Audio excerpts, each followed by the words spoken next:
వర్షాకాలంలో జనరల్‌గా చిన్న పిల్లల్లో గాని, పెద్దవారిలో గాని ఎటువంటి ఇన్ఫెక్షన్స్ రావడానికి అవకాశాలుంటాయి? ఇప్పుడు ఉన్న క్లినికల్ ప్రాక్టీస్‌లో నేను ఎక్కువగా చూసేదేంటంటే డెంగీ జ్వరాలు ఎక్కువ చూస్తున్నాను. ఫ్లూ జ్వరాలు ఎక్కువ చూస్తున్నాను. అలాగే కొన్ని కండిషన్స్‌లో ఈ రీసెంట్‌గా మీడియాలో వచ్చిన న్యూస్ ప్రకారం చూస్తే జీకా వైరస్, నిపా వైరస్ ఇలాంటి వైరస్‌లు చాలా ఎక్కువగా కనిపిస్తున్నాయి. పర్టిక్యులర్‌గా కోవిడ్ ఇన్ఫెక్షన్స్ తర్వాత ఈ మ్యుటేషన్స్ వల్ల మన వైరస్ ఇంటెన్సిటీ ఎక్కువగా ఉంటుంది. దాని తీవ్రత కారణంగా ఈ వైరస్ ప్రభావం కూడా బాడీ మీద ఎక్కువగా ఉండి కాస్త రికవరీ రేట్స్ కూడా కాస్త స్లోగా అండ్ లేట్‌గా ఉంటున్నాయి. అలాగే డెంగీ ఫీవర్స్ ఇప్పుడు మనం మాట్లాడుకుంటే వర్షాకాలంలో రావడానికి ఎక్కువ అవకాశాలుంటాయి. కానీ జ్వరం రాగానే చాలామంది ఇంట్లో కూర్చొని పారాసిటమాల్ ఏసుకొని తగ్గించుకునే ప్రయత్నం చేస్తారు. అసలు ఫస్ట్ ఫీవర్ అనిపించినప్పుడు ఈ సీజన్‌లో ఏం చేయాలంటారు? డాక్టర్‌ని ఖచ్చితంగా సంప్రదించాలా? సో, ఫస్టు మనకి జ్వరం రాంగానే ఈ సీజన్‌లో ఆ సింప్టమ్స్‌లో కొంత చాలా గమనిక ఉంచుకొని ఏమై ఉండొచ్చనేది గమనించుకోవాలి.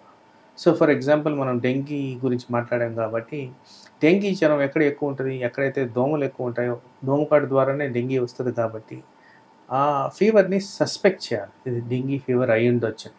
తర్వాత డెంగీ ఫీవర్‌లో ఉన్న లక్షణాలు significant amount of high grade fever. అంటే 103-104 మధ్య కాన్స్టెంట్‌గా ఉండడం.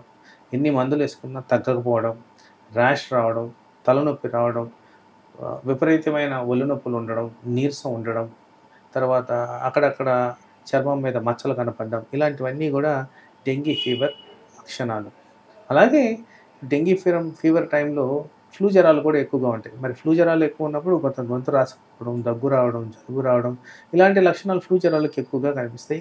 అండ్ ఫ్లూ జ్వరానికి ఈ మస్కిటో బైట్‌కి సంబంధం ఉండదు కాబట్టి, ఇలా కాస్త వీట్లి గురించి మనం ఓపికగా కాన్సంట్రేషన్ పెడితే ఇది డెంగీయా? లేదు ఫ్లూ జ్వరమా? అనేది మనకే కొంత ఐడెంటిఫికేషన్ వస్తుంది.